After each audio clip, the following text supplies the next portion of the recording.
আমি যখন ইমাম ছিলাম তো আমার এমনও মুক্তাদি ছিল ফজরের নামাজ পড়ে লোকের চুলায়, গরিবের চুলায় পা ভরে দেখতো, যার চুলাতে আগুন থাকতো বুঝতে পারতো।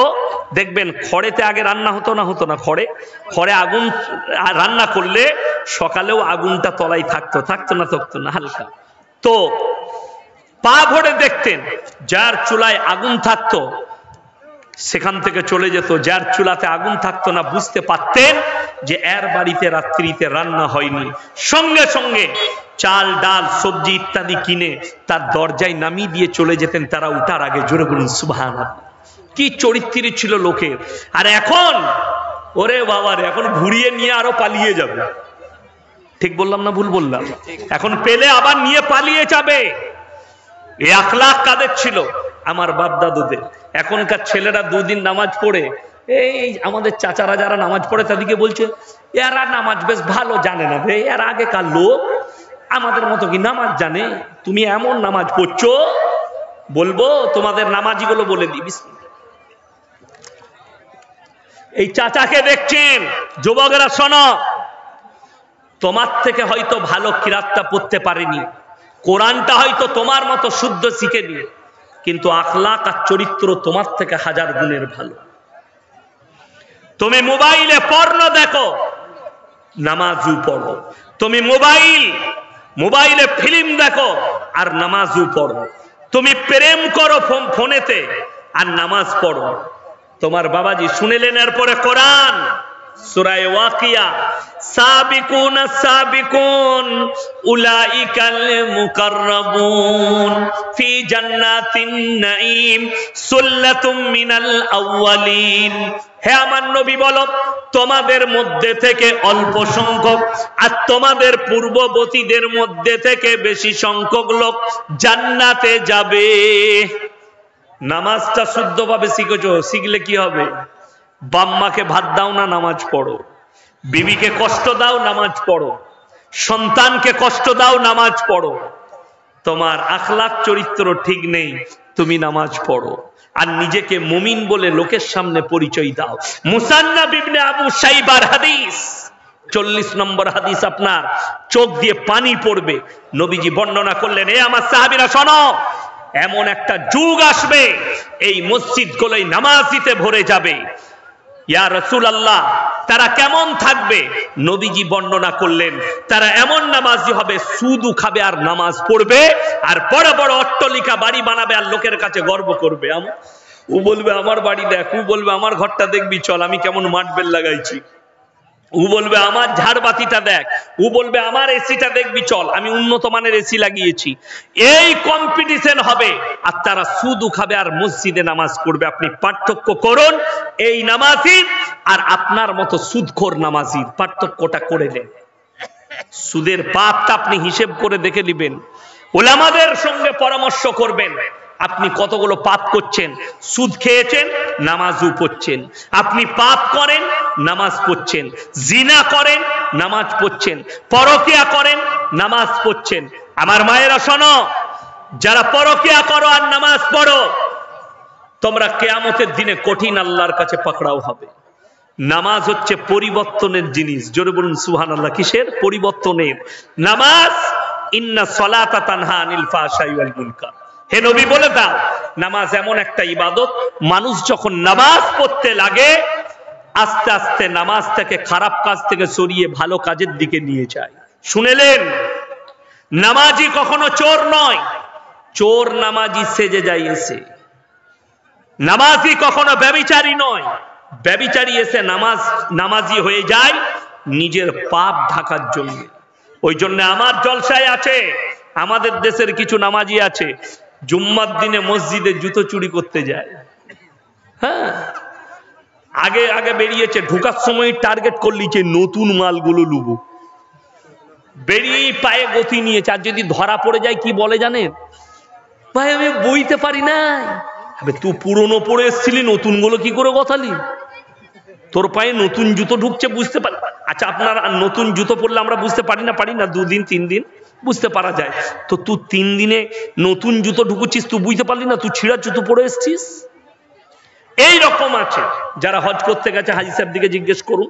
আমাদের দেশের লোক কখন মসজিদে ঢুকে, আজান হয়ে গে যখন তাকবীর চলে, একামত শুরু হয়, তখন মসজিদে যায়, ছুটে উজু করতে করতে যায়। কি বুঝলেন?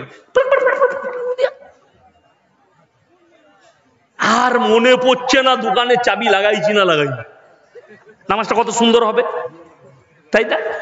নামাজে টাকা গুনে অনেকজন, দোকানের টাকা কেন? এটা মক্কা মদিনা আরব ভূমির সাথে পার্থক্যটা শুনেলেন। তারা আজান হয়ে গেলে তার ব্যবসা পড়ে থাকে, তারা মসজিদে চলে যায়, দোকান খুলে থাকে, তারা মসজিদে প্রবেশ করে যায়। আল্লাহর ডাক পড়ে গেছে, আমাকে নামাজ আদায় করতে হবে। তবে আপনারা দোকান খুলে যাবেন না আমার কথা শুনে, ঘুরে এসে দেখবেন দুটো বিস্কুটও পড়ে নাই, ওটাও নিয়ে পালিয়েছে। কেন? আমাদের দেশ তো আউলিয়ার দেশ। আমাদের দেশ কাদের দেশ? আউলিয়ার দেশ।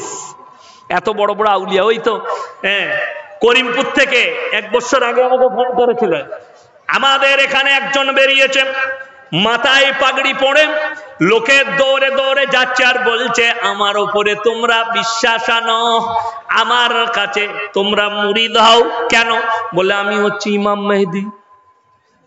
আমরা ফাটা বাঁশ পেলে তাকে দুবারই মার। বাংলাদেশ, পাকিস্তান আর ভারত চোরচাপটা দাগাবাদের দেশ। এখানে কখনো ইমাম মেহেদী জন্মগ্রহণ করে? আমরা ওটা কোনো চোর ডাকাত হবে দেখ ভালো করে। তারপরে চলে গেল। তার নিজের ভাই আমাকে ফোন করেছে, তার নিজের ভাই বলে, কি করি বলুন তো মোল্লা? আমরা ওকে ফাটা বাঁশে করে বাড়ি মার বেঁধে বেরিয়ে যাবে মালটা, কি পাগড়ি বেঁধে। নাউজুবিল্লাহি মিন যালিক, লোককে ধোঁকা প্রতারণা। তো সেই দেশের মানুষ কি করে ভাবলেন? যারা আরবে যায় হাজী সাহেবদের পরিবর্তন কি করে আসে? এখানে একটা লোককে হজ করতে পাঠিয়ে দেন, উমরা করতে, তার পরিবর্তন আসবে কেন? সেখানে গিয়ে সেই আকীদাটা দেখে আসবে কি। আর আমাদের দেশে ও নামাজও চলছে, চুরিও চলছে, নামাজও চলছে, গাঁজাও চলছে, নামাজও চলছে, ব্যভিচারও চলছে, নামাজও চলছে, লোককে ধোকাও চলছে। ধোকা বেড়ে গেল মোবাইল আসার পরে। বেড়েছে না বাড়েনি? মিথ্যা কথা বলা গুনায়ে কবিরা। আর আমরা পদে পদে মিথ্যা কথা বলি, ঠিক কি না? পদে পদে মিথ্যা কথা। আপনি একজন আপনার কাছে টাকা পায়, হ্যালো কোথায় আছো? কোথায় আছিস রে? টাকা খান দিবি না? ও ভাই আমি তো কলকাতায়, কিন্তু মাল ঘরেই শুয়ে আছে। এরকম লোক আছে না? না, হাজারো মিথ্যা কথা। তুমি বানিয়ে বানিয়ে মিথ্যা কথা বলবে, আর তুমি নিজেকে মুমিন বলে লোকের কাছে পরিচয় দিচ্ছ না। আমার নবীজি সাল্লাল্লাহু আলাইহি সাল্লাম আখলাক আর চরিত্র দিয়েছিলেন। তয়েফের মাটিতে নবীজিকে রক্তাক্ত করা হয়েছে, নবীজি সাল্লাল্লাহু আলাইহি সাল্লাম তাদের জন্য দোয়া করেছে। আর আপনি চলুন, ভণ্ডামি আমি বুঝিয়ে দিই কাকে বলে। বলছে একটা ছেলে গাছতলায় পীর ছিল, সেই গাছের গোড়ায় মুতে দিয়েছে বলে ছেলেটার পাটা বেঁকিয়ে দিয়েছে পীর সাহেব। নবীজিকে তয়েফের মাটিতে রক্তাক্ত করা হলো, আল্লাহর রাসূল সাল্লাল্লাহু আলাইহি সাল্লাম তাদের জন্য ঘুরিয়ে দোয়া করলেন, আল্লাহ তুমি এদিকে ধ্বংস করো না, এদিকে ঈমান দান করো। জোরে বলুন না সুবহানাল্লাহ। আর তুমি বলছো, আচ্ছা পীর মানে আমরা কি জানি সকলে? ভালো লোক না খারাপ লোক? ভালো লোক। তো ভালো লোক কখনো লোকের ক্ষতি করবে? এই সমস্ত আলেম উলামা দিকে আমাদিকে যদি কেউ গালি দেয়, আমি গাড়িতে আসছিলাম, আলিগড় ইউনিভার্সিটির একটা ছেলে ফোন করেছে, আমি বলি স্টুডেন্ট আমি, সে ফোন করেছিল যে আপনি একটা জলসায় বলেছেন আল্লাহ নবী সাল্লাল্লাহু আলাইহি সাল্লাম 40 বছর বয়সে নবুয়ত পেয়েছেন। এটা নিয়ে আমার সঙ্গে কি চাইল করছিল। দ্বিতীয়, ডাইরেক্ট আল্লাহকে পাওয়া যাবে না। আমি বললাম কে বললে পাওয়া যাবে না? আমার কাছে দলিল আছে কোরআনের, ডাইরেক্ট আল্লাহকে পাওয়া যাবে। তুমি বলছো পীর ধরতে হবে। তো এই ছেলেটা আমার সাথে তর্ক করছিল। আমি বললাম বাবা, গালিও দিল লাস্টে 2-4টা আমাকে, আমি তার লেগে দোয়া দিলাম, আল্লাহ তোমাকে হিদায়াত দে। কেন? আমাদিকে তো আল্লাহ সে ইলম দেয় নাই যে গালি দিবা। বুখারী শরীফের রিওয়ায়েতে আছে, যারা অশ্লীল ভাষা ব্যবহার করে, গালিগালাজ করে, এটা মুনাফিকদের একটা আলামত। এটা মুনাফিকদের একটা আলামত। তো আমরা তো গালি দিতে পারবো না। এই মৌলবীকে গালি দিলে আপনাকে দোয়াই দিবে, ঠিক কিনা কথা বলে না? ঘুরিয়ে মারবে? মারতে পারবে না। আপনাকে গালি দিতে পারবে না। যদি বলে হয়তো আপনার বাবাকে অভিযোগ করবে, আপনার পরিবারকে অভিযোগ করবে, কিংবা মুখ বন্ধ করে শুয়ে নেবে, এটাই আমাদের কাজ। কিন্তু বড় কষ্টের বিষয়, বলছে পীর সাহেব হাত বেঁকি দেয়। আপনাদেরকে একটা তথ্য দিয়ে যায়, যে গাছের নিচে, বেকা গাছ হোক, শেওড়া গাছ হোক, যেখানে যদি তার গোড়ায় 40 দিন ধূপ ধুনো দেওয়া হয়, ধূপ ধুনো আগরবাতি দেওয়া হয়, সেখানে সিজদা করা হয়, 40 দিনের মাথায় সেই জায়গায় একটা খবিস জিন্নাতের আশ্রয় হয়। জিন্নাত আছে না নাই? পৃথিবীতে দুজন আছে, জিন এবং ইনসান। ওই খবিস জিন্নাতের আশ্রয় হয়, যার কারণে সেখানে খবিস জিন্নাত থাকে। সেখানে কেউ যদি পেশাব করে তো ওই জিন্নাতটা তার ক্ষতি করে। কোন দ্বিতীয় নম্বর সব থেকে বড় ভণ্ডামি, যেটা মানুষ মরে যাওয়ার পরে তার কোনো ক্ষমতা থাকে না। আচ্ছা, জিন্নাত দিকে আমরা দেখতে পাই? কথা বলেন, দেখতে পাই না। তাদের ক্ষমতা আছে না নাই? আল্লাহ জিন্নাতকে আগুন দিয়ে তৈরি করেছে, আগুন দিয়ে তাদের একটা মহান ক্ষমতা আল্লাহ দিয়েছে তাদেরকে। হাওয়ার বেগে, হাওয়ার সাথে ছুটে আল্লাহ তাআলা অনেকগুলো ক্ষমতা জিন্নাত দিকে দিয়েছে। ওই জন্য দেখবেন আমরা যে হাড্ডিগুলো খাই, এই আজকে জলসা হলো, মাংস খাওয়াইছে, হাড্ডিগুলো কোনো পায়খানা প্রস্রাবের জায়গায় ফেলতে নাই।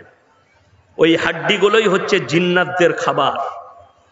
ওই হাড্ডিগুলো বাড়িতেও যদি খানা খান, ওই হাড্ডিগুলো পায়খানা প্রস্রাবের জায়গায় ফেলবেন না, ডাস্টবিনে ফেলবেন। এমন জায়গায় ফেলবেন যেখানে কুকুরে খায়, এবং জিন্নাতরাও ওই হাড্ডিগুলো খায়, আমাদের ফেলা হাড্ডিগুলো। একটা রেওয়ায়েতে আছে। ওই জন্য মুসলমান ভাই, ভণ্ডামি হচ্ছে কি, মানুষ মরে যাওয়ার পরে তার কাছ থেকে কিছু পাওয়া যায়।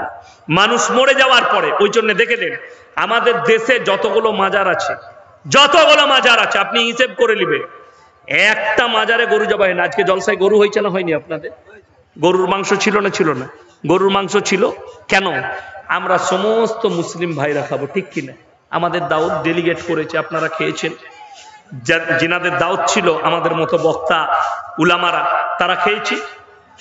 কিন্তু একটা মাজারেও, ভারতের নয় গোটা পৃথিবীর একটা মাজারেও গরুর মাংস হয় না, গরু জবাই হয় না।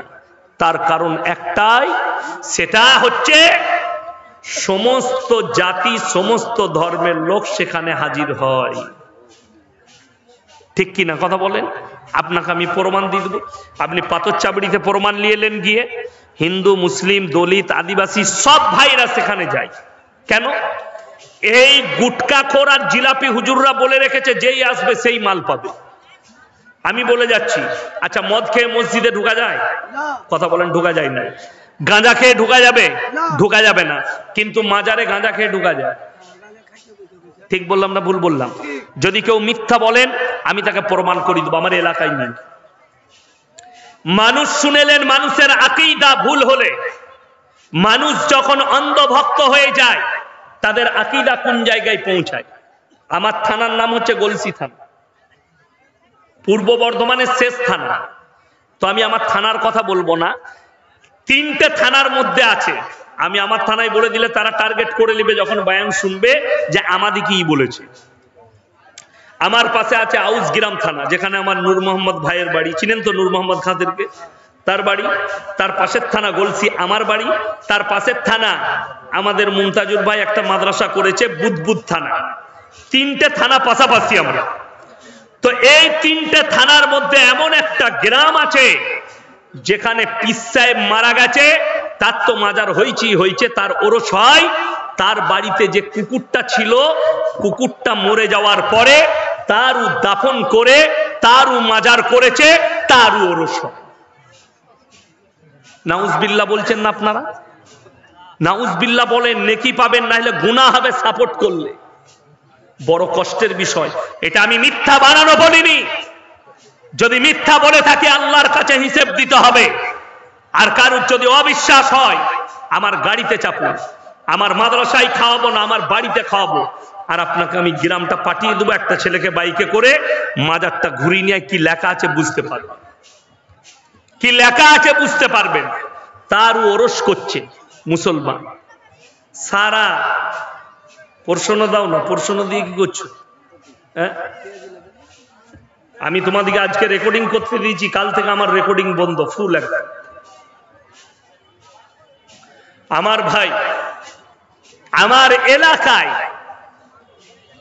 আমি আমার এলাকার কথা বলছি, এই এদের আমি খালি চিন্তা করি সারা বছর আপনার শবে বরাত, রজব, গজ্জব, আপনার সাবান, মুহররম, ঈদে মিলাদুন নবী, সারা বছরটা পরবের শেষ নাই, হালুয়া রুটির শেষ নাই, জিলাপির শেষ নাই, নামাজ দাওয়াত দেয় না। আপনি দেখুন, আমাকে একজন আমার ভালোবাসার লোক মুর্শিদাবাদ থেকে পাঠিয়েছে, একজন বক্তা আপনার নামে গালি দিচ্ছে, আপনার নামে উল্টো পাল্টা বকছে। কে? তার নাম আবু তাহের রিজভী, চুচকো একটা মৌলবি। 3 দিন না 5 দিন উঠেছে, আমাকে গালি দিচ্ছে। কেন? ইয়াসিন বলেছে। আমি একটা জলসায় হাওড়া জেলায় বলেছি যে আমি ছিলাম, আমার আগে একটা ফুরফুরার বক্তা ছিল, সে কিয়াম করলে, আমি তখন স্টেজে পৌঁছে গেছি, আমি আমার কাজ করছি, আমি আপনার বসে আছি, আমার জন্য কিয়াম চলবে না, আমার কাছে কিয়াম হারাম, তো আমি বসে থাকবো, আমি বসে আছি। তো সেই ছেলেটা কিয়াম করলো, ফুরফুরার বক্তাটা কিয়াম করে সে চলে গেল। তারপরের দিন দেখছি এক ইউটিউবার হারাম কর ছেড়েছে আমার জন্যে, বিয়াদব ইয়াসিন কিয়ামে নবীকে দাঁড়িয়ে সালাম পাঠাই। তো আমি তারপরে ব্যাখ্যা দিয়েছি যে আমার কাছে কিয়াম করা হারাম, আর সব থেকে বড় জিনিস যারা বলছে বিয়াদবি করেছে, যে গুটকাখোররা বলছে, যে ওই বেরেলিদের বক্তারা বলছে যে এরা কাফের হয়ে গেছে, কিয়াম করেনি বলে, দাঁড়ায়নি বলে কাফের হয়ে গেছে, তাদেরকে বলবো ফতোয়ায়ে রিজভিয়াটা ভালো করে পড়বি, খণ্ড নম্বর 24 ভালো করে পড়বি। আর যারা ফুরফুরার ভক্ত আছেন তারাও শোনো, দাদা হুজুরের ওসিয়তনামায় লেখা আছে মুস্তাহাব মুস্তাহসান, করলে ভালো, না করলে কোনো দোষের নাই। তাহলে যদি দোষের না থাকে তাহলে আমি কাফের হলাম কি করে? দ্বিতীয় নম্বর, কিয়ামের বয়স 150 বছর। কত বললাম? কথা বলে না? 150 বছর। আর আল্লাহর হাবিব এসছেন 1400 বছর আগে, 4 জন, 1445 হিসেবটা বলে দিলেন। হ্যাঁ, 1445ই হবে, 1445 বছর আগে। তিনার সামনে কোন সাহাবী কিয়াম করলেন না। তিনি চলে যাওয়ার পরে উমরে